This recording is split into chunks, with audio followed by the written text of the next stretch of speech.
Pronto, pessoal, vou gravar a parte 2 da aula, né? A parte 1 eu parei na parte 1 do relatório, até os elementos pré-textuais, e agora em diante a gente vai ver os elementos textuais. Né? Como eu já falei lá no início, o trabalho de vocês depois da capa e folha de rosto terá o que? A introdução, o desenvolvimento e a conclusão.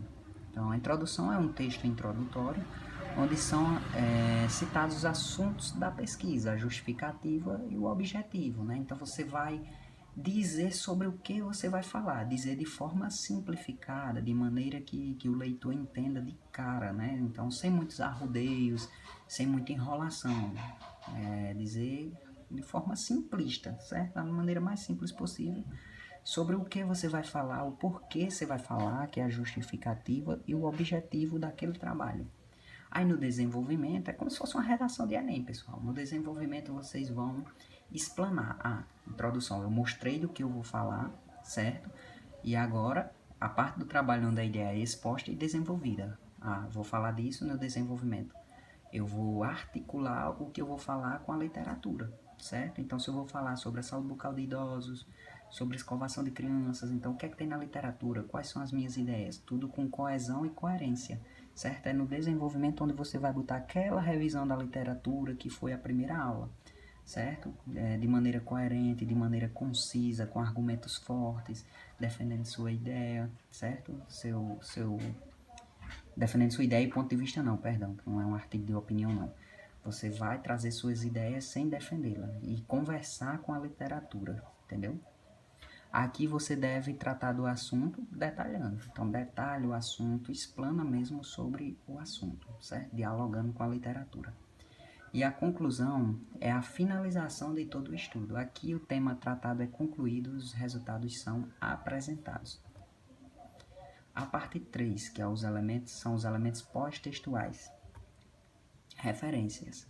Né? Um item obrigatório em qualquer obra acadêmica, lista numerada em ordem alfabética, onde encontram-se os títulos consultados para a criação da monografia ou do relatório de vocês. É uma parte mais chatinha que eu acho, certo? Então aí referências no estilo ABNT, que é o solicitado pela escola técnica. Na terceira parte dessa aula eu vou explicar sobre como fazer as referências, certo? Ou como reconhecê-las, porque muitas das vezes você pega a referência pronta para botar no seu trabalho. Você utiliza de um autor que já tem lá no artigo, então você vai copiar e colar, mas você precisa saber se está ou não em ABNT, que é a norma da escola. Se estiver em Vancouver, como converter para ABNT, certo?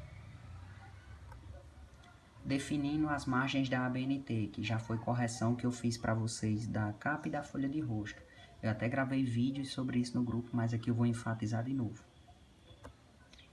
Defina a fonte como Time News Roman ou Arial, certo? Eu já corrigi isso para algumas pessoas em tamanho 12. Então, se você escolher Time News Roman, então em todo o corpo do texto vai ficar Time News Roman. Se você escolher Arial, em todo o corpo do texto vai ficar Arial. Não pode misturar metade assim e metade assim, entendeu? Caso seja alguma citação, referência, legenda ou tabela, a fonte deve ser de tamanho 10. Isso aí tem no guia de relatório, certo, pessoal? Procure pelo ícone do espaçamento, representado por duas setas. Eu mostrei num vídeo lá no grupo, eu acho que tem aqui nessa aula também. Para cima e para baixo, ao lado de linhas de texto. Deve ser de 1,5 no corpo do texto. Então, você está lá no desenvolvimento, você vai colocar esse espaçamento, 1,5. E de 1 para citações com mais de 3 linhas, referências, certo? Lá na referência o espaço não vai ser 1,5, vai ser 1. Legendas e alguns resumos da língua estrangeira de projetos de pesquisa. Ao lado esquerdo desse ícone, clique nas linhas que ocupam o botão inteiro para definir o alinhamento do texto como justificado, que é do mesmo jeito que está desse slide. Ó. Esse slide está com justificado. Ó. O texto fica bem... como é que se diz? As margens bem definidas, porque tem texto que vem, para aqui em Arial, aí para aqui em citação, já tem a quebra de linha, não. Ele tem que vir até o finalzinho. Ó. Isso se chama texto justificado. E aí, pessoal, olha aqui as duas setinhas lá no documento Word, que eu mostrei até num vídeo, ó. Pra cima e pra baixo, ó. Se fosse referências, a gente deixaria em 1. Mas tipo, desenvolvimento, introdução, conclusão, você seleciona 1,5 de espaçamento. Na aba Layout, em margens, clique em margens personalizadas, mostrei isso também em vídeo. e defina 3 centímetros para as margens superior e esquerda, então superior e esquerda 3 centímetros e 2 centímetros para as margens inferior e direita, certo?